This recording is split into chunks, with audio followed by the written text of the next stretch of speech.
Hey guys, Flavor and Gadget, and I'm taking a look at the LG Optimus 2X.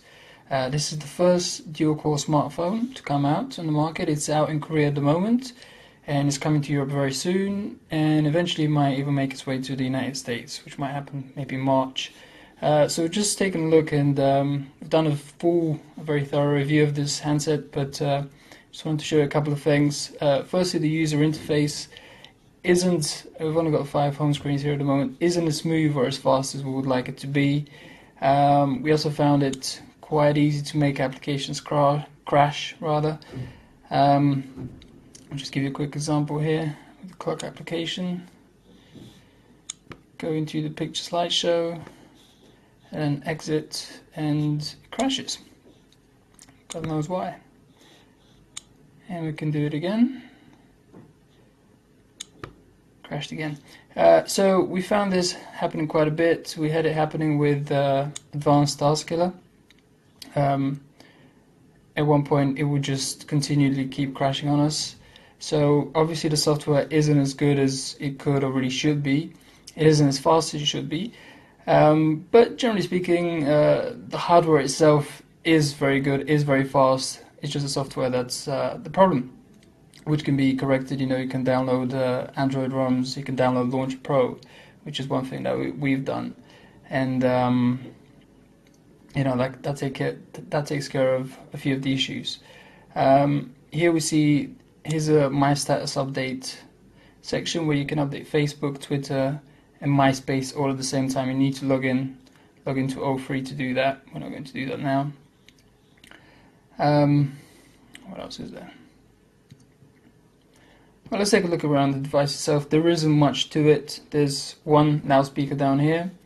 We presume it's the microphone here, microSD port. Just volume buttons here, up and down. No camera button on the side. Power button on the top with an HDMI port and a 3.5mm headphone jack. And nothing on the left side. On the back you've got this 8-megapixel camera sensor, and with Google branding, LG's brand as well. The back cover is made of plastic, so it's flexible plastic. It's matte black. It seems to be quite resilient. Doesn't seem like it's going to scratch very easily or take damage too easily. As you can see, it's very flexible and seems to do the job. It's also very light, so as plastic goes, it's pretty good. Inside you've got a 1500 milliamp hour battery, your SIM card slot, and your microSD card slot. As you can see, the camera compartment sticks out a little bit, which is the reason you have this little bump here at the back. The rear camera is pretty good, 8-megapixel sensor. The front camera over here, 1.3 megapixels, isn't so good. You can use it for video chatting and pretty much nothing else. And at the top you see the earpiece, and that's basically the whole thing to it. And yes, there's a proximity sensor up here on the left. That's all there is to it. It's a very minimal, very simple design externally. And last thing I want to do is we'll run a couple of benchmarks. We did kill all the running applications. Let's see. Right. Yes, so here's another example actually. We cannot kill the music application. So we can kill, apps just keep popping up at us. We can kill everything else apart from music, and this is because the music controls are integrated here in the slide down Android menu. Right, so we did a full set of benchmarks in our preview. We're just going to highlight Quadrant and another one, which are the ones where this handset has improved since we saw it in December. But generally speaking, performance is very good. It's just, as we say, the software and the UI itself that LG has put on isn't that great. Which, it's disappointing because this is Android Froyo. It's not Gingerbread. It's not the latest version of Android. So LG had a lot of time to try and optimize and work on the software, and they really haven't. They haven't done as well as they should have done.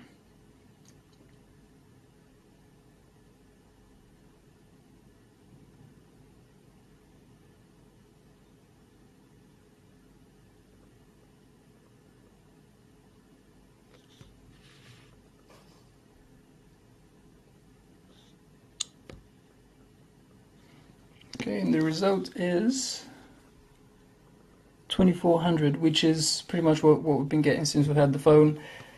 As you can see, it kind of outstrips everything else in terms of hardware, but it definitely isn't the smoothest or the fastest Android handset that we've used, which is disappointing, as we say. The other one is NeoCore, which isn't actually designed for Tegra 2 graphics chips. I think it's a Qualcomm benchmark. But, okay, let's try that again. But this hardware still gets a pretty good score in it.